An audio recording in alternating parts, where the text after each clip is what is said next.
چې مې لمن د محبت بدناموله زما به یاره هلته سوقات پاتې کېده او افسوس چې اتفاق در سره مل وې پښتنو نو ولې به مو بل ته اختیارات پاتې کېده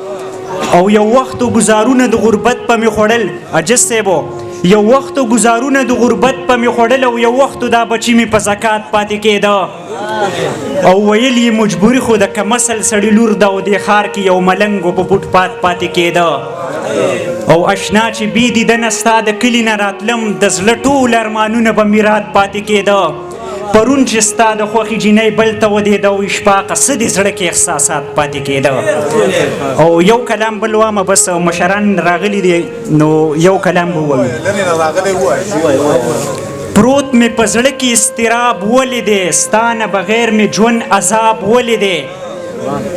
دا محترم سړی غریب ولیدې او خدای دانه سړی نواب ولیدې دا محترم سړی غریب ولیدې خدای دانه سړی نواب ولیدې او سجاد خوتی صاحب ته دغه شعر ډالۍ دی چې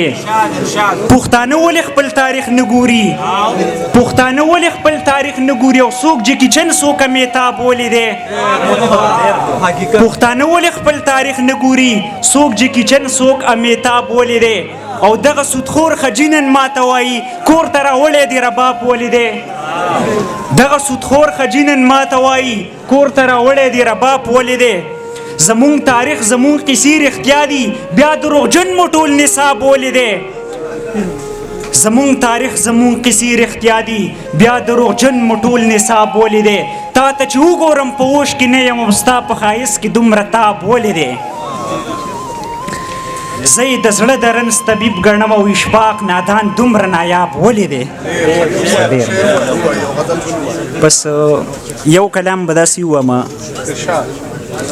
دغه روماني کلام به ووایم هلکان ناست دي او مخکې د یو دوه شعره ووامه صحیح ده بیا به اجازت والو نن بیا مې د رقیب سره لانجه د کاکاجي راوړې مې په بډه تماچه د کاکاجي اوله مینه خواست یاره معذرت غواړو نن بیا مې د رقیب سره لانجه د کاکاجي راوړې مې په بډه تماچه د کاکاجي او سبلا ښکلي ورله دم درود لذي راځي د پیر صاحب خو روانه کارخانه د کاکاجي او دغه کلام چې ما اومنل چې ښکلي وفادار نوي یارانو زه وایم محبت اډو په کار نوي یارانو هر سړی پکې سودا د خپل مطلب وکړي او ځي دا زړه به مو زما غوندې بازار نوي یارانو تمام شپه په خپل زندګۍ ماتم کوم او تمام شپه مې خوب نوي قرار نوي یارانو زمونږ د خوارو خلقو سې نیمګړی شان اختر وي جوړه که چېرته واخلو نو پیزار نوي یارانو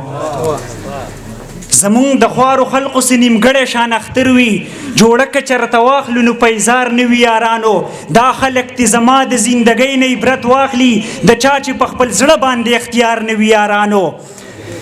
او دا هغه اشفاق خانه خراب دی ورته وګورئ دوا ورته کوئ ذهني بیمار نوي یارانو